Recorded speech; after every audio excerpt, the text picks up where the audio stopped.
The following program is a part of Black Squirrel Entertainment. Who gave us nothing at Coachella?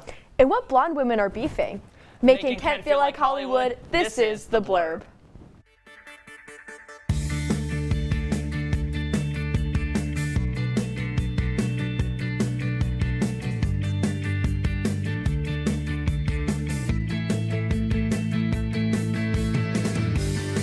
Welcome back. I'm your Marnie friend, Sam Thomas. And I'm just happy to be here, Brooklyn Griffiths. How's your week been, Brooklyn? It's been pretty good, pretty productive. Got my taxes done. Oh, nice. How are you? The usual, just sitting around watching TV, doing nothing. Love it. First, we'll be talking about someone who has never been in controversy before, Lena Dunham. Dunham's new memoir, Fame Sick, was published today and immediately made headlines. One major story is how she describes Adam Driver's on-set behavior of her show Girls. Driver reportedly was verbally aggressive to Dunham on set, and in a heated moment where Dunham couldn't remember her lines, Driver threw a chair at the wall next to her and yelled at her to say something. She also chronicles cheating on Jack Antonoff at the end of their relationship, mostly rooted in jealousy for Antonoff and an unnamed, quote, teen pop star, end quote, who is most likely Lorde. That's tea. Yeah, it's crazy. Every time she's released a memoir, it's been like a bunch of headlines because she is just super honest. How many has she released? Like 2. Oh, that's awesome. Polarizing rapper and Hitler-praising artist, Kanye West held a comeback weekend of concerts in California's SoFi Stadium. This venue can hold up to 70,000 people, and both nights were sold out. Although he brought out his daughter North, the performance was reported to have lacked quality in all regards. From audio to lazy performance, the crowd was disappointed. Kanye fans, for some reason, remain very loyal despite poor show quality, crazy interview clips, absolutely insane tweets, and controversy over the years. I don't know about you, but I can't wait to see what he tweets out next. My favorite Kanye clip is the one where he's got his arm crossed and he's like, I have a doctor, I won't say what race. It was a Jewish doctor. And he folds on his zero pressure. It is so funny. If you couldn't tell by all the new outfits on your FYP, it's Coachella. Justin Bieber's set was talked about a lot due to its strangeness. He opted out for any frills or design. He walked onto a barren stage with a couch, a stool, and a MacBook in a very casual outfit. He opted out of background dancers and instead decided his backing would be his own old YouTube videos. He took the audience through a walk down memory lane, singing along with his own videos like Baby and other parts of some other videos. But he would only sing like parts, he would skip forward. Oh, he was skipping as he was up there? Yeah, and he would just do parts.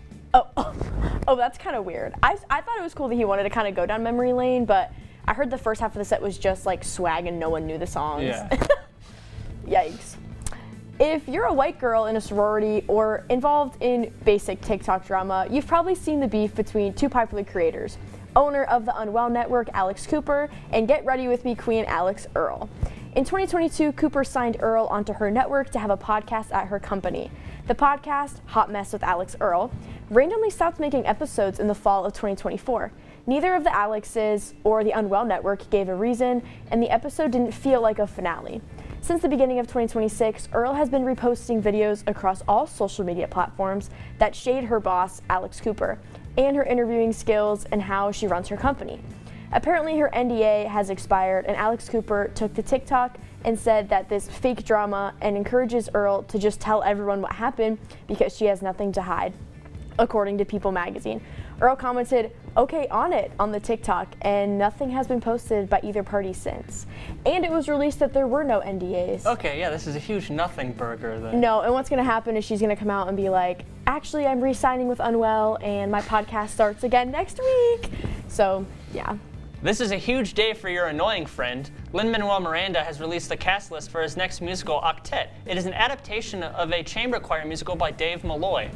It is jam-packed with stars like recent Olivier winner Rachel Zegler. It also includes Cheryl Lee Ralph as Paula, Philippa Sue as Carly, Pizza movie star Gaten Matarazzo as Toby, Jonathan Groff is Henry, Severance star Tremel Tillman as Marvin, and Paul Jordan Jansen as Ed.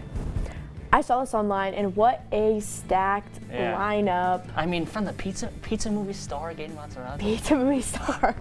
Crazy. So What a get. crazy. K-pop is so back. With Jungkook and Jimin returning from serving in the military in June of 2025, the band has been working on their new album and announced a tour.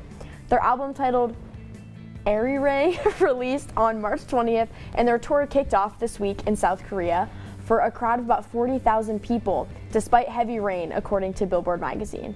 Their tour is set to span 85 shows to display their new songs, choreography, and insane comeback to the music industry.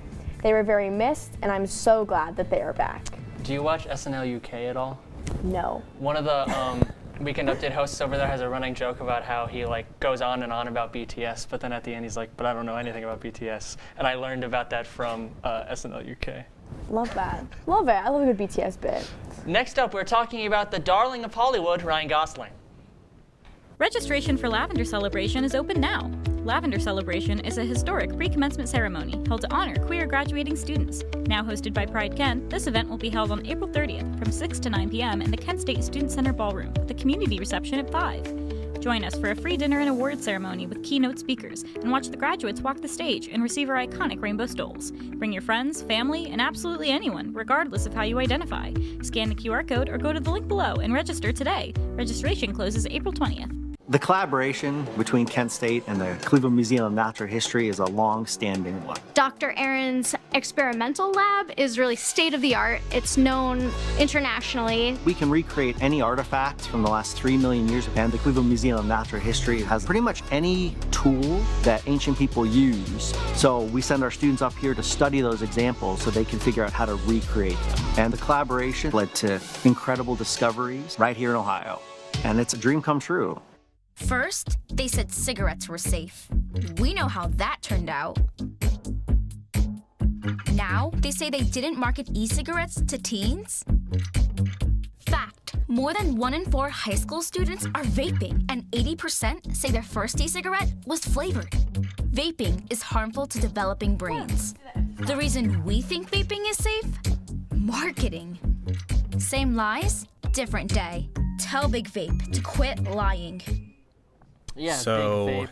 Cut I it just out. moved in with this family, and it's embarrassing. They need to put the me in little a one, room with he likes Big to go Vape. outside and crawl around in the giant litter box.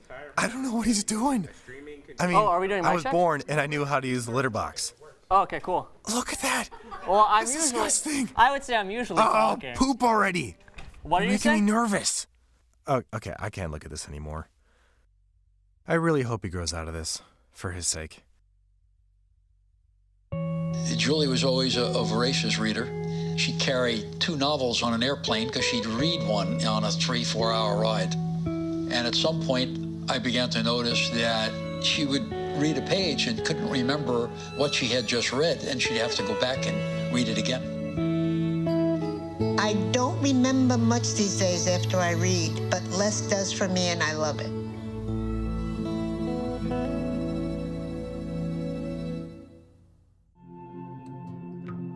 When I was growing up, my mom was extremely tidy.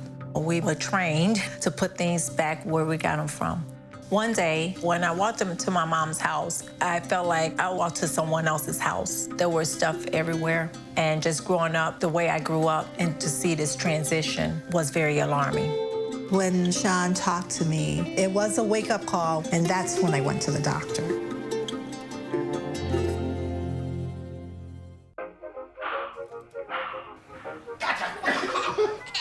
I surrender. All right, pal. Get ready for the day, buddy.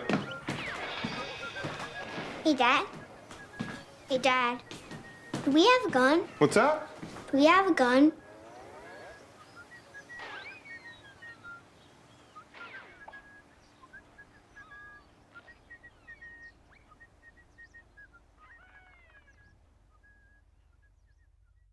What are you doing in there? What's that? I wouldn't do that.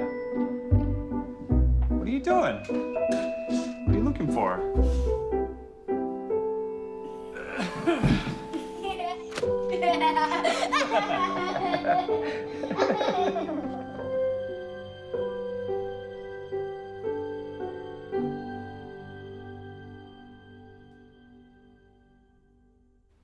Ryan Gosling, while he may not have an Oscar just yet, he remains one of Hollywood's most recognizable and talented actors today.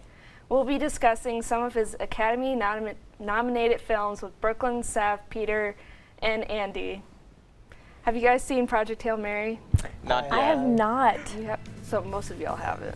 Yeah. Oh my god. I'm too I want busy to go to the theaters right now. Yeah, I agree. Well, it is almost a 3-hour movie, so that makes sense. Oh. It's a masterpiece. But I've heard it's amazing. I would love to see it because I love space movies and stuff. So, yeah. Yeah, it Love sounds really sci-fi. Yeah. Well, is there any like favorite like Ryan Gosling movies y'all like? For me, I would say La La Land.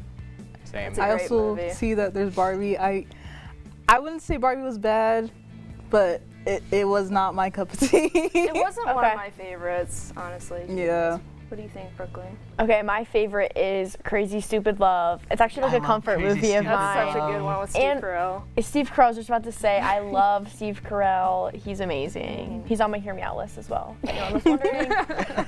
But I loved the movie. It was so good, and how it all comes together in the end. Loved it. What about you, Peter? For me, I actually liked him as Ken in Barbie. Okay. And then Project Hail Mary, especially since I got a part of the Lego set right here. And then I've been meaning to rewatch La La Land because he's really, really great in that. Yeah, I rewatched it recently and recently bought the vinyl for it, so. Oh, very Oh, cool. no way. Yeah, I got it from nice. Barnes & Noble, shout out. Shout out. What about you, Andy? Definitely La La Land. Yeah, because that movie's such a great musical, and I think, wait, didn't Emma Stone like won an Oscar for it? She Yeah, did, I yes. think she deserved it. Ryan Gosling kind of deserved it too, but like, well, that didn't happen. But you know, Right. like, hey, he's still great in that movie. So. I mean, he's been nominated, I believe, 3 times, but I think Yeah. this time will be like the actual role that gets him an Oscar finally. We hope. Which Yeah, would we be hope. awesome. Yeah, it If would not, then it will be like the Andrew Garfield case. Like, he doesn't need an Oscar to prove that he's Right. That's real. Right. There is a debate out there that Ryan Gosling at the moment is better than Ryan Reynolds. Do we agree with that? or- I haven't heard about Ryan I Reynolds in agree like with 2 years. Exactly. What's he's he so doing? irrelevant. Yeah, Ryan Reynolds, honestly, as much as I find the guy funny, I don't think he has that much range, to be honest. But Ryan Gosling, he definitely has range. Because it feels like every time I watch Ryan Reynolds, he's just like, just playing himself, to be honest. Yeah. for Yeah. sure. Yeah, that's why he keeps doing more Deadpool movies, honestly. I mean, he's great as Deadpool, but like, he's still playing himself. So. Yeah. I can totally see that. Yeah. Have you guys watched like Fall Guy or The Nice Guys or like what's another? The Notebook, classic. Love The Notebook. That was probably the first Ryan Gosling movie I ever saw. What were you gonna Really? say? I was going to say, I did watch Fall Guy, and I loved it. That was a good one. That's a good movie. I saw it 8 times in theaters. So 1 month my Dang. theater had Woo. it. So You had free time, huh? I did You at that had a lot of time, free and I had time. free tickets. So Oh, okay. I do miss that. I miss I my feel free like I tickets. should have watched it, but like I haven't gotten around to it yet. But like I really like stunt works and stuff, so like it seems like a movie that I would watch. So yeah. I think it gave a good representation of like all the hard work the stunt community puts together, and honestly, I think they should have a Oscar category for them. I think they are in 2027. They do? Yeah. Oh, they- okay. That's awesome. Yeah, they're introducing that, I think. Yeah. Yeah, I thought that it was really new in the sense that it wasn't like, oh, this like star actor and the director, like this stunt guy. Like I thought that was a really fun perspective. So like I really enjoyed that movie. And he actually did some of the stunts in it, which was really crazy. Like the opening one where, not to spoil it, but where he like falls from the like first scene of the 12 stories. He actually did that, but he had to put on sunglasses because he has a fear of heights. So, fun fact. That is so funny. Yeah. Yeah, I respect actors when they like have a fear of heights, but they do their stunts anyway. Because I think Idris Elba did that for some of his movies, but yeah. So that's kind of like what I'm thinking about that. I think another movie that Ryan Gosling is going to be in soon is the Star Wars movie coming out. I believe next year. Yeah. So that should be an interesting one. But do you know anything about it? Not much, since they haven't really like revealed anything. But Ryan Gosling has a thing with space. He's had so many movies that have involved space, from like First Man to like La La Land to now Project Hail Mary, which was a 6-year project that actually 60?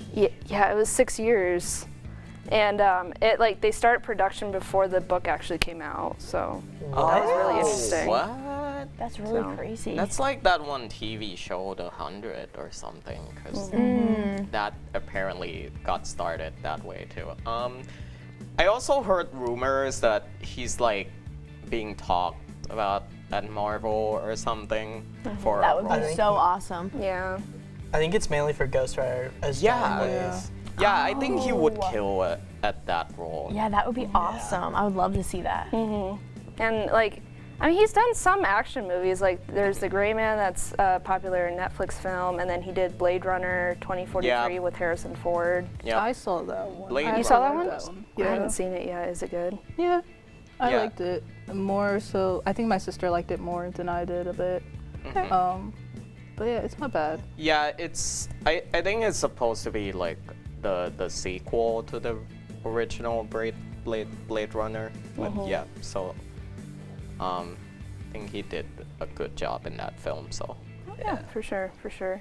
That film's where most of the memes came from. Exactly. It was Blade Runner, yeah. Oh yeah, the whole like you look lonely thing. And then he's just there sad like this. Like even in like serious films, he still manages to be funny somehow, and that's why he does even so well on SNL. Like he was recently on an episode, I believe, around a month ago, right? Yeah, a month ago. Oh yeah. He was really funny in that he basically broke, especially Ashley Padilla, like the most in every sketch she was in. So that was also a good episode. So yeah. Let's see, what's another movie he's in? Isn't he in Remember the Titans? Yes, I found that out recently, and I was like, no way, because like I've watched that movie so many times as a kid because they put it on so much in school. But have you watched that movie? I don't think. I don't think so. You've seen it in school? I've seen bits and parts. Yeah, of what? You've seen this in school? I don't know why they played it in school, but honestly, I mean, I can't really remember what it's about. It's about a football team. That's all I remember. Okay. But yeah. Gotcha. I biasly would love to see him in another rom-com, because that's just my favorite genre of movie in general. Yeah. So I would love to have him back in another one. Yeah. I don't know who I'd want him to co-star with, but I think he would make it work.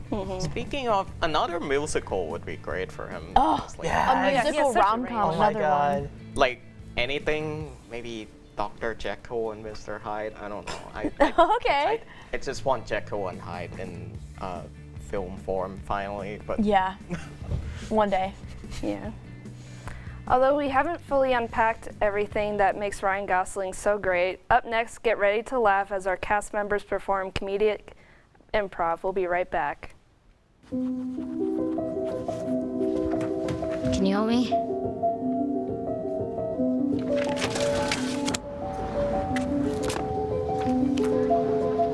What you got there? Will you help my mom? Hey, crew, I'll give the first move to anyone who signs up to be an organ donor. How do you do it? Easy. Just go to organdonor.gov. More donors means more hope. Sign up at organdonor.gov. To Maddie, congrats on paying off all those student loans. Finally, right? How'd you manage that anyway? I started tracking my spending, changed a couple of habits. Wow. I'm kind of living paycheck to paycheck right now. I don't even know how I'm doing it. Well, have you tried saving a little? I want to, but where's that money gonna come from? Bill collectors, they're the worst. Am I right? When it comes to financial stability, don't get left behind. Not home. Get tools and tips for saving at feedthepig.org. Substance use disorder and addiction is so isolating. And so, as a Black woman in recovery, hope must be loud. It grows louder when you ask for help and you're vulnerable. It is the thread that lets you know that no matter what happens, you will be okay.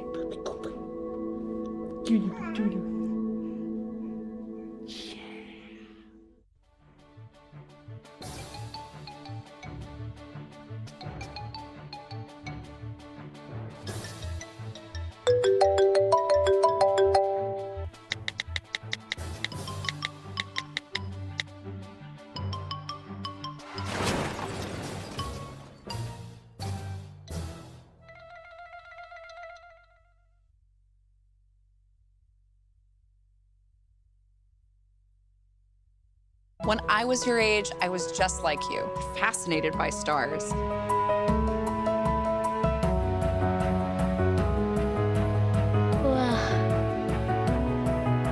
But now I get to search for life in the universe. And who knows, maybe life is looking for us too.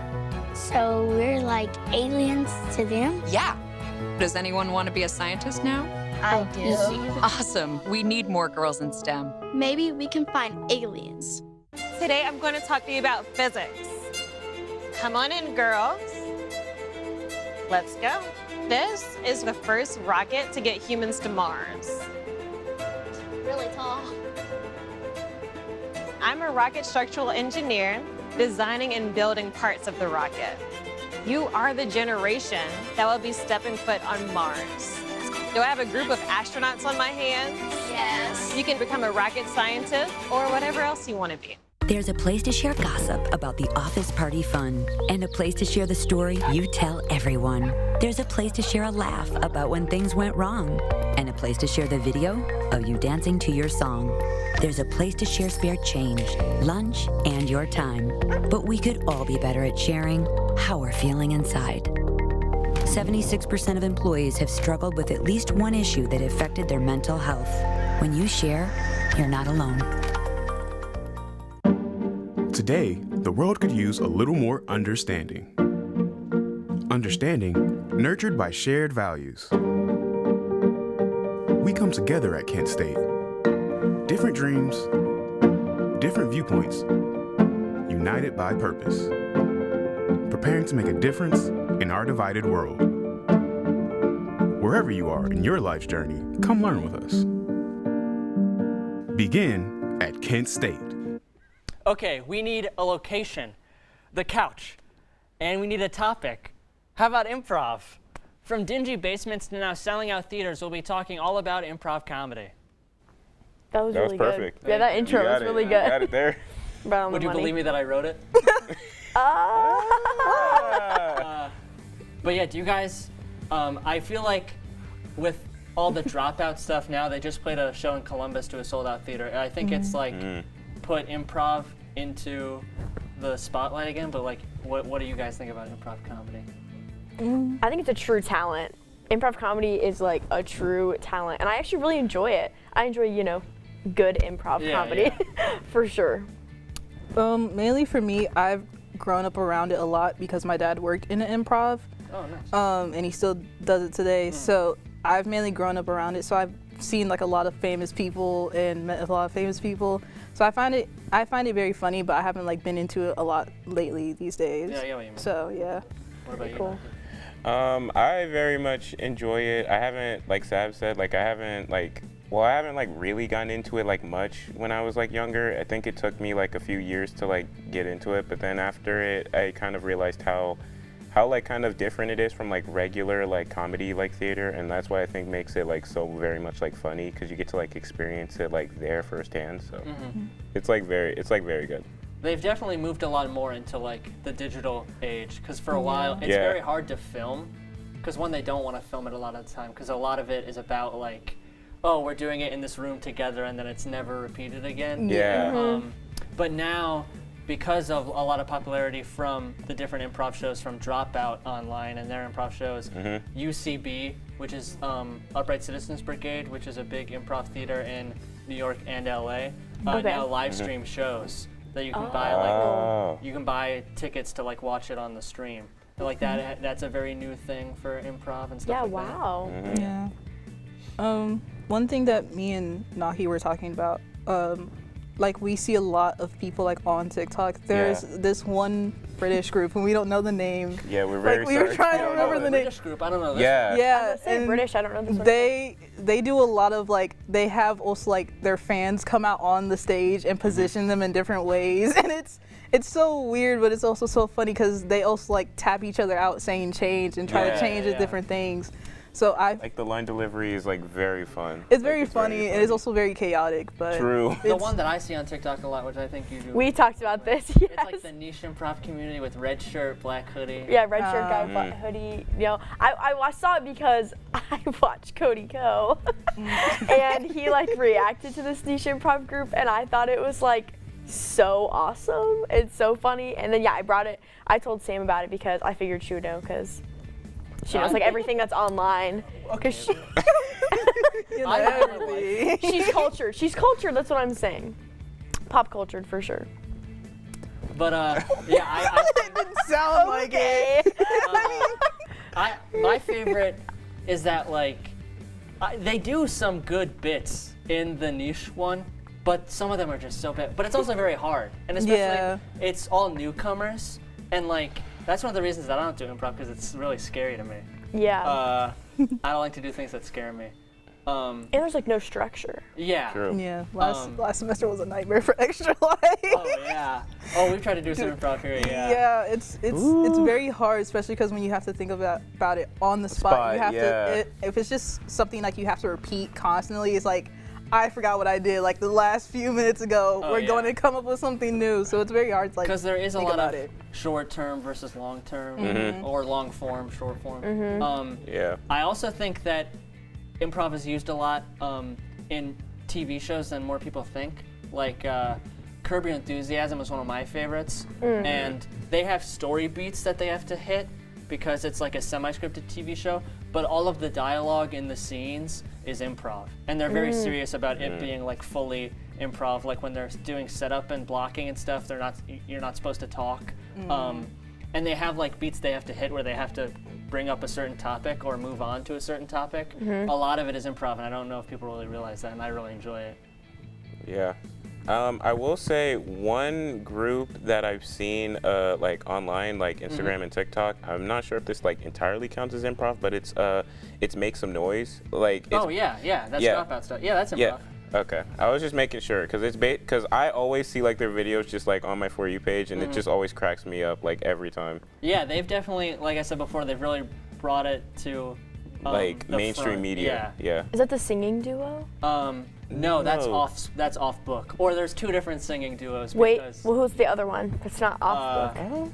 One is like this like ginger girl, and then this like other guy. Oh, Twink and a Ginger? Nope. Oh. No. It's like No. called that. You know what I'm talking about. I do. Twink and a Redhead. Yes.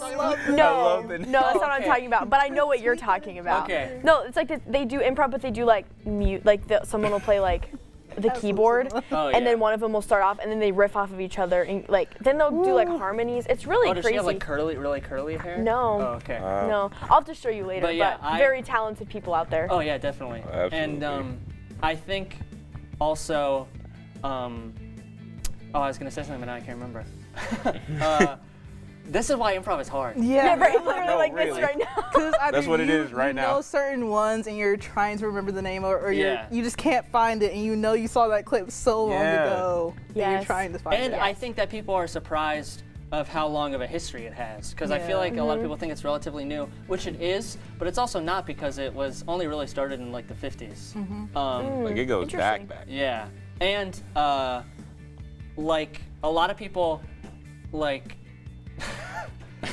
it is hard to film and produce, which is why it's very rare for TV shows to have it, but similar to Make Some Noise or Game Changer and stuff like or Very Important People, all the Dropout stuff, they had Whose Line Is It Anyway? That one is huge. That's possibly the most popular improv TV show, and that's all short form. And that is a lot of fun, and I think that was a lot of people's first introductions to improv if you didn't go to see shows in theaters and stuff. Yeah. But I was about to say, do you think that like improv is really like meant to be like recorded and stuff, or is it just like for like just in the moment like there? Do you think it makes it better? I think it is better probably if they know that they're not being recorded. I think that the freedom that it allows you, where you're building as you're going, and you know that once you finish the show, then that's just over with, and you don't have to like deal with it anymore. I guess I think that it was probably better, but I do like being able to see it where I'm not in major cities like New York or LA or Chicago. Yeah, what about that can't be the case. I like it more in person, like going and actually seeing it. And yeah. If I was that person, I would hate to have it recorded. Oh yeah. You see it, like Yeah. you just see it online. It's like, I did that, and it's like, oh, I can't. I can't do it again. Yeah. For like some of the sketches that we do. Right. I would say I feel like it'd be a richer experience if it was like in person and not. But I feel like I don't know if you want to really put yourself out there. Definitely. Record it. Absolutely. A lot of SNL stars got started in improv. Next up, we'll be discussing all things SNL Season 51 and SNL UK in the next block.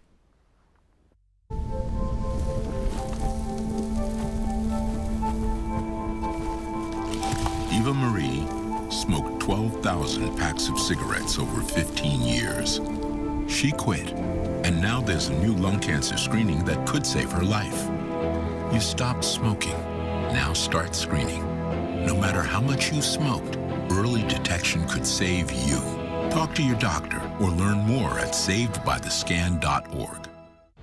All right, look at you taking the stairs. Who are you? Where are your lungs? We are proud of you for quitting smoking, but you still may be at risk for lung cancer. A routine cancer scan can detect it early when it's more curable. Good to know. Well, I gotta go somewhere. So do we. So do we. Listen to your lungs. Get a routine screening that could save your life. Talk to your doctor and learn more at savedbythescan.org. Many Olympians have launched their careers at Kent State University.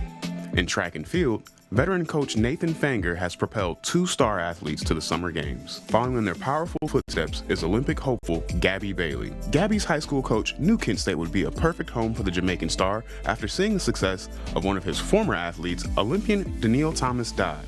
Kent is a good place to grow because the environment here is unmatched compared to other schools. It's not just a good place for athletes, it's a good place for everybody. Everybody feels supported here. Coach Fanger helps Gabby grow athletically and academically. We want to go win conference championships, and we want to see people's success outside of track and field. But to get there, you've got to be able to be supportive through the whole process, right? I'm there essentially 24 hours a day, 7 days a week. It's like an experience that you probably won't get anywhere else. And it's just a feeling of being welcome all the time. New data about safety and effectiveness can come to light. The FDA keeps track of that new data, which can come from patients, drug makers, or healthcare professionals, and may include information about negative reactions to prescriptions. Based on this information, the FDA may recommend that the drug maker update the drug labeling by adding warnings or updated dosage information. Changes could also include the FDA requesting a drug recall. Find the answers at fda.gov/drugs. When you reach for your prescription medications, you trust that the medicine is going to do what it's supposed to do, make you feel better. That trust comes from knowing that teams of doctors, biologists, chemists, pharmacists, and other health scientists at the FDA are working tirelessly to protect the health of the American public by making careful, informed decisions about which new drugs to approve. Find the answers at fda.gov/drugs. You may know the FDA is responsible for approving new drugs and making sure those drugs are safe, high quality, and work the way they're supposed to. As part of its public health mission, the scientists and staff at FDA work to protect the American public by getting the accurate, science-based information they need to use medications wisely, all by asking questions and letting science lead to the answers. Brush, brushy, brush, brushy, brush, brush your teeth. Every day and every night. Now it's your parents' turn. Here's what you gotta do. You have to have your toothbrush so that they can brushy brush your teeth. Good job, you're almost done. 4, 3, 2, 1, that's it. Hope your teeth stay Live from the Blurb, it's me, Peter, here with Sam, Jessica, and Andy to chat about season 51 of SNL and a little bit about SNL UK. So without further ado, let's get into the discussion. So, what do you guys think about season 51 of SNL so far? I'm really enjoying it. I am glad. I like the new people they hired a lot. I was super excited when they got announced. I especially really like what Veronica and Jeremy are doing on the show. There's one that I hate. Oh yeah? Yeah, I am not a fan of Tommy Brennan. I'm surprised he even got hired. The pretty boy. Yeah, but I am really enjoying it, and I'm glad that my favorite Jane Wickline has been on it more than her first season. Nice. What about you, Jessica? There are some good episodes, not all of them. Yeah, that's fair. I think majority of the episodes have kind of been flat. I think it's just because they went so big with season 50, it's been a little bit harder to keep it going. Ryan Gosling's episode is one of my favorites, along with Ariana Grande's. Same. But I think overall it's been good, and I also like the new cast members and that they've incorporated Colin Jost into the cold opens as Pete Heggs. Me too. I love that they did that. Right? He does such a good job. What about you, Andy? So I actually haven't seen season 51, but yeah, but Jessica. I'm sorry. No, you're good. I've seen like bits of season 50, I guess, but like not all of it. So I don't really have an opinion on this, but yeah, I mean, I always enjoy SNL, so like I think like if I go watch it, I might find something I would like. So yeah. I know, Jessica. I know you said you said your favorite episodes were the Ryan Gosling and Ariana Grande episodes. Do you guys have like a favorite host of the season so far? I think that Jack Black did really well. That was the Yes, first episode. I loved it, and he also did it super well last season. Coleman Domingo also just hosted. First time host, I think he did an excellent job. I loved that episode. He did. I love Coleman Domingo. I know that people didn't really like the Nikki Glaser one that much because of some controversies with her monologue. But I think that she, especially for a stand-up comedian with, I don't know if like much acting experience, I think that her episode was particularly funny to me. I really liked the sketches in those ones. Nice. Jessica, do you have a favorite host? I have to say Ryan Gosling. He's just really That's fair. funny, and how they had Harry Styles there. He did the similar thing. I felt so bad for him. I know it was part of it, I know. but still. It was actually really funny because you know how he had Slash be part of the Barbie performance during the Oscars? He did the similar thing with Harry Styles. So it's a good thing they're like weeks like lined up perfectly and that he was there that night. So I think that part of the like intro monologue was really good. And he's just really funny overall without even trying. Yeah. I also love it when he breaks. That just makes it even more funnier. Andy, do you have a favorite host? Not from season 51, but probably Anne Hathaway back in like 2012 when with the whole Les Miserables thing. I think that was really great. So they've been doing more and more musical stuff, especially in monologues. It almost annoyed me to a point. I'm not the biggest fan of it. Because I think they did it too much in season 50, in my opinion, and now they keep doing it in season 51. And it's fun to have a musical monologue, sure, but if you're doing it week after week after week, just have them do like a normal Q&A monologue or something. You know what I mean? But yeah, I can agree with that for sure. What about you? For me, obviously Ryan Gosling. I also loved Ariana Grande. She's so good at comedy, and I also did love Connor's Story when he hosted. Because I love Heated Rivalry. I'm sorry, but he's so funny. I loved his monologue so much, and I adore that man. But he had some funny sketches. Yeah, he did. The clown one was funny at the end. Yeah. The leg one was he had funny sketches. I was surprised. Yeah. That was a good one. But I don't know. I think there were definitely some duds, and I feel like a lot of people online, because I'm active in the SNL fandom on Twitter community. But sometimes they post takes about like what episodes were good or not, and I just completely disagree. Yeah, That's real. But yeah. Do you guys have a favorite sketch this season? Do you want to go? There are so many good ones. I'd say as of recent, you know the Wonka parody one that Ryan Gosling Oh my did? God, yes, that's so I keep watching. My dad, shout out Dad, he really likes the ape one where they had the one eye and it's Ashley Padilla and what was the other girl? Was it Sarah Sherman in it?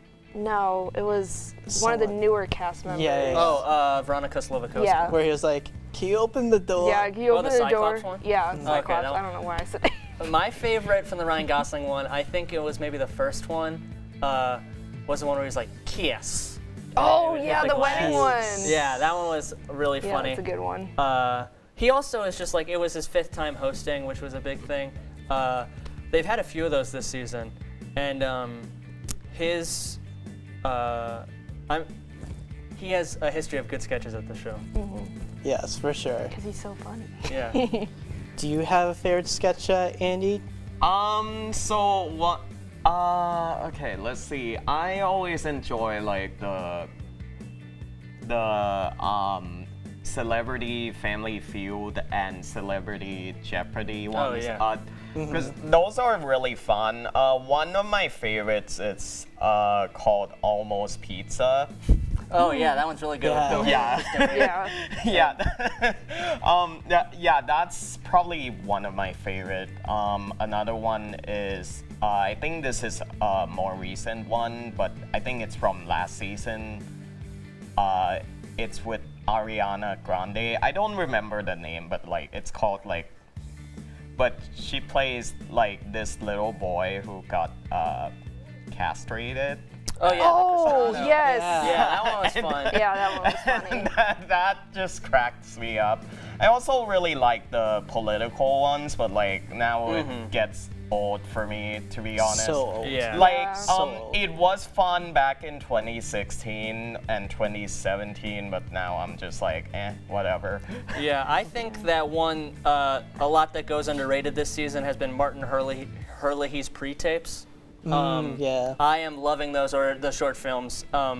Those are some of my favorites. I also love whenever Jane Wickline is on the update desk. She just had her original character this past weekend that was super funny, but her songs always She eats those make me sounds laugh. up. Yeah. Yes. What about you, Peter? For me, it's definitely definitely the Cyclops Ryan Gosling one, and I also really like Jack Black's one sketch where he like saying "Carry On My Wayward Son" with those guys. Oh with right, yeah. Yeah, that was funny because A, I love that song, and B, because you know Jack Black and the rest of the cast members were like perfectly in saying that song perfectly in sync. That just made it Also, hilarious. Jack Black's just a good singer. In Oh, yeah. Oh, he is. Yeah. I think so. Do you guys have a favorite musical guest this season? I mostly take the musical guest time to go get snacks or something. I'm not the biggest fan of the people they book. But I liked the Gorillas. They were fun. Oh, Yeah, that Gorillas was a were good good. one. I kind of forgot who's been a musical guest. Olivia Dean. Olivia Olivia Dean. Dean. I loved Olivia Dean. I forgot that was this season. Oh, what about that British lady that got divorced? To the guy from Stranger Things. I David forget. Harbour. Yeah. But the lady does music. I don't remember. In the end, we all love talking about SNL regardless. But another thing we like to talk about is a good dysfunctional couple. Up next, our cast will be talking about our favorite toxic relationships.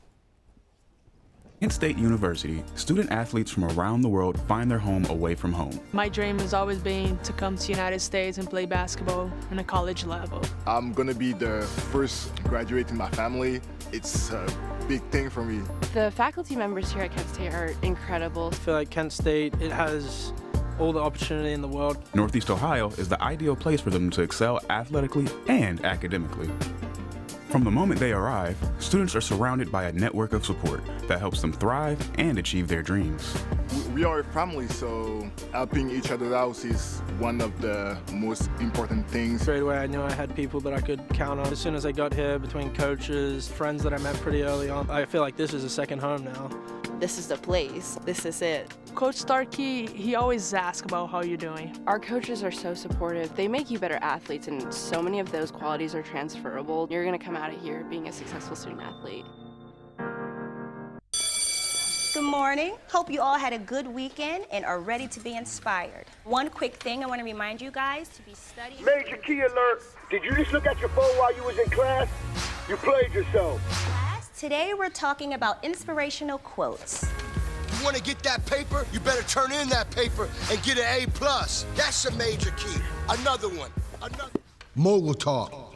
You want to reach the mountaintop? You got to go hard. To succeed, you have to believe. Stay focused. Fly higher than the eagle. Don't ever play yourself. The key is to make it, so make it.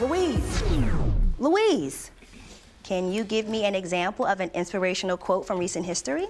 Don't play yourself. The key is to make it.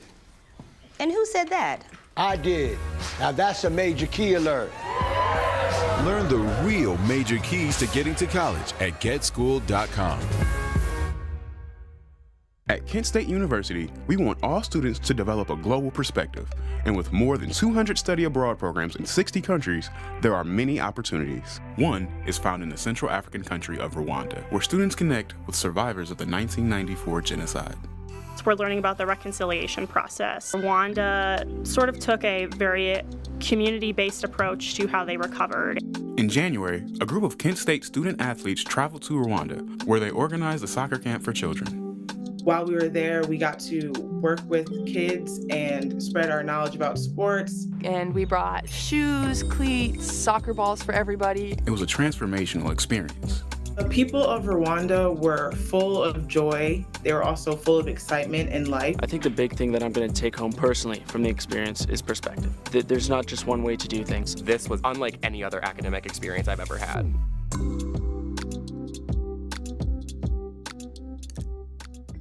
Kent State University's Marcello Fantoni has served on the scientific committee of the Palace of Versailles for the past decade. Through this prestigious position, Fantoni creates worldwide connections, helping Kent State students and faculty realize one-of-a-kind global experiences. Today, Kent State University is a global university. We have a presence in every single continent of this planet. If we send our Ohio students all over the world and bring their experiences back, we create the conditions in Ohio for a much healthier and stronger development of the entire state. When you come back and you have more tools in your brain, more options for solutions, you are a more talented, a more versatile professional. And this is what the market wants today. The future of higher education is global. Dating is freaking scary, all right? Especially when the relationship is toxic, but we love seeing that type of relationship in movie and TV shows, so let's just discuss them, I guess. Yeah, so do you guys have any favorite toxic couples? One of my favorites, I have kind of a lot. One of my favorites is any relationship dynamic, not even romantic, just any dynamic in the show Yellow Jackets. They're all super toxic, but really? Oh, yeah. Oh, Tom and Shio from Succession is possibly my favorite on-screen romantic relationship of all time, period. And I think that they both act amazing. There's a scene from the last season, one of the last episodes of that show, that is so ingrained in my head of them arguing that I'll wake up and it'll start playing in my head and I won't realize that I'm reciting it until I'm tying my shoes, if that makes sense. Are you okay? Yeah, it's just their relationship is so interesting and it's so moving to me, and I love how evil it is and how evil they are to each other. It is so well written and so well acted and so deeply thought out. I bought the scripts and I read through that argument and it has Nice. specific notations referencing other stuff. I love it. That's awesome. I love that. When I think of just a toxic couple on TV, I think of Ross and Rachel. Oh yeah. Yes, I hate them so much. I hate them. I hate them so much. But Yeah. but the dynamic on screen, it's so good. You know what I that's mean? true. But you hate it. Yeah. No, Yeah. it's very well done, really well orchestrated for sure. Yeah, not to out my roommate, but well, I Out your guess I roommate. have too, but she still keeps defending Ross for being a nice guy, and I'm just like, Ross. Excuse me? Ross, Peter's gonna is fight. not really a nice guy. Yeah. No. So It's also really funny to me that any relationship they get into throughout the whole show is super unhealthy because of their unhealthy relationship. Like, he's engaged on the stand, about to be married. Yeah, and then he says his Rachel's ex's name. Also, Like, what are we doing? Also, like, the whole, like, we're on a break thing, like, they made a whole, like, joke, like, running gag about that. Like, that whole thing is just unacceptable. So, you know. Ross clearly doesn't know what a break is, considering he says that line over and over again. Yes. Do you have a favorite one, Sav? Mine is Damon Salvatore and Elena Gilbert, mainly because I get to talk about them a lot and hate on them a lot half of the time. But I do like how they ended up together in the end. Okay. And I don't think it was bad. There was like a lot of homie hopping between the brothers though, and that was the only thing I hated the most, because she just went from brother to brother to brother. And that was the main thing I hated. Oh, yeah. But Kept it in the family. she kept it in the family. And there was one time when they were actually dating, she saw a baby photo and it was actually the other brother. And she was like, Damon, you look so cute. And he was like, thanks. That sounds that's Stephen. That That's sounds not like out of a me." sitcom. That doesn't even sound like a... It was just so bad, especially, it was mainly because of the writing. Yeah. As it got more towards the end of the seasons, the writing just kind of fell off. Yeah, it did. Yeah. So I just thought about this. What's with vampires and toxic relationships? who knows? We just Right, like yeah, to see what's drama. going on? Oh, like any relationship and Interview with the Vampire? Yeah, exactly. Do you have a favorite one, Peter? For me, I have two couples in mind. Tony Soprano and Carmela. I hate them. But their acting in season 4 specifically was great. And another one that I had in mind is Catherine Heathcliff from Wuthering Heights, because those two are so toxic. Like, the first time I went and saw the new film specifically, I'm like, why do people find them like hot or something like that? Well, if what's the appeal? the first part of the book, they are very romantic. Yeah, for sure. It's the second part of the book where Heathcliff really goes off like the deep end. But I don't know. I kind of get it. They get more toxic. But Tony and Carmela is so good. It is when she starts monologuing about her and her thoughts about Furio. Oh my God, it's so great. It is amazing, and I love all the toxic relationships on there. I think that when Christopher starts... Oh my goodness. Yeah, when they start fighting, and yeah, I just... Christopher and Adriana. Yeah, Oh my God. Adriana. But yeah. Do you have one, Andy? Okay, I'm just gonna talk crap about the movie Passengers. So Jim Preston and Alora Lane. The whole plot of the movie Passengers is that this guy is a maintenance guy on a spaceship that will reach its colonizing destination in 80 years. And yeah, so he's lonely. He's the only guy on the ship. Then he saw this girl in cryopod, and he was like, oh, she's pretty. Since I'm an engineer, I'll just wake her up and lie to her about the whole thing. And that's the plot of the movie. So it's kind of like While You Were Sleeping a little bit. You guys yeah, watch that one? not good at all. I hate them so much. Does it sell it as a cool relationship? Does the movie approve of it? At the end, yeah, but I'm just okay, these two do not belong together. Oh, you know This what guy's one is a crazy? The Tom Hanks movie Big. Oh, Do you know Big? I think I do. I don't. Yes. I hear. Big is where Tom Hanks is a 10-year-old, wishes that he could be an adult. So then they put him in Tom Hanks's body, but it's a kid. And then he starts dating this lady, and they kiss, and then she knows, and then I think she says oh, you can look me up in a few years. Even though she's been dating a 10-year-old just in Tom Hanks' body. And the movie sells it as wasn't that some crazy hijinks? And maybe they are in love, you know? That's I can't say what I that's want to say. Arthur and the Invisible Yeah, we were saying That's cold. level messed up, because that has similar premise to that, but yeah. That just makes me think like it's just like catching a predator. Like that's a big film. Oh, what's that movie? Where it's, I think it's maybe Jennifer Lawrence too. But it is this lady's husband dies and he comes back as a kid, reincarnated as a kid. Do you know what I'm talking about?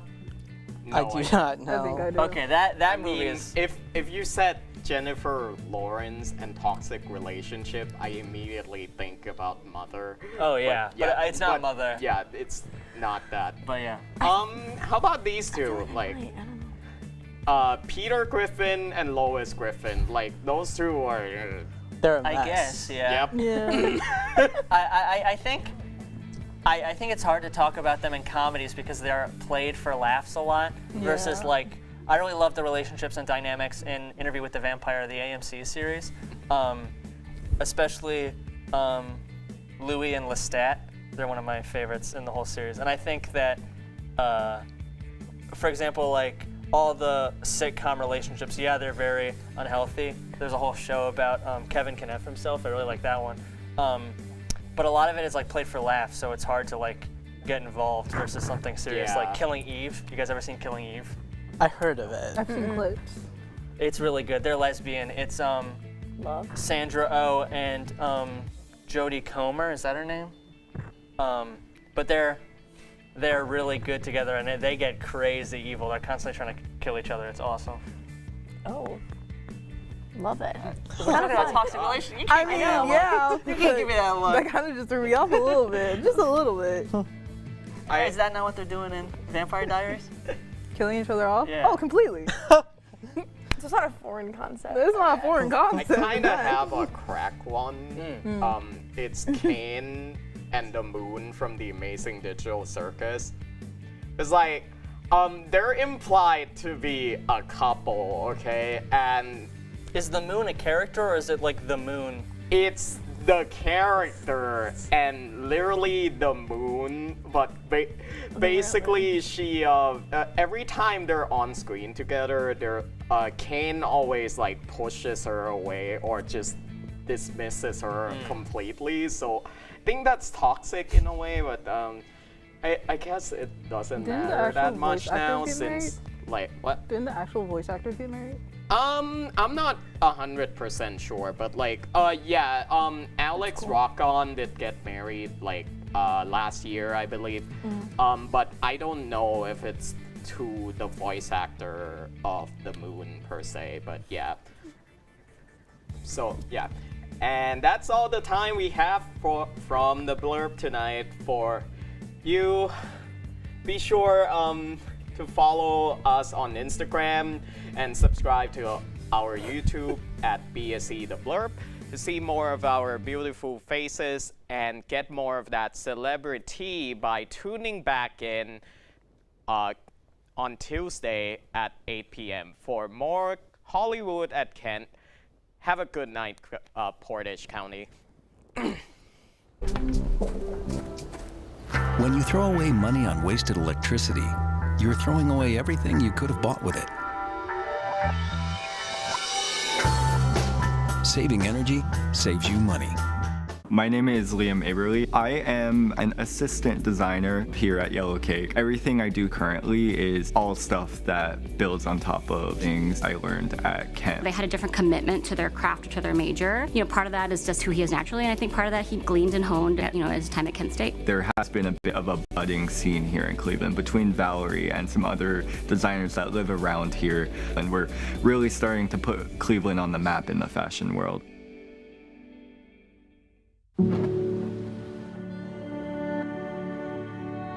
Hey there, I'm Lance Bass, and this is Chip. For more than 100 years, American Humane has been on the front lines protecting animals in times of crisis. From Pearl Harbor to 9/11, the California wildfires, and the coronavirus pandemic, American Humane Rescue has provided life-saving assistance for animals in virtually every major national disaster. If you're anything like me, your pets mean the world to you. And if disaster strikes, you want to keep them safe. To prepare for an oncoming disaster, ensure your pet has secure and up-to-date identification. And if you must evacuate, remember to take your disaster preparedness kit with you. To learn more about disaster planning and how to keep your best friends safe, please visit AmericanHumane.org.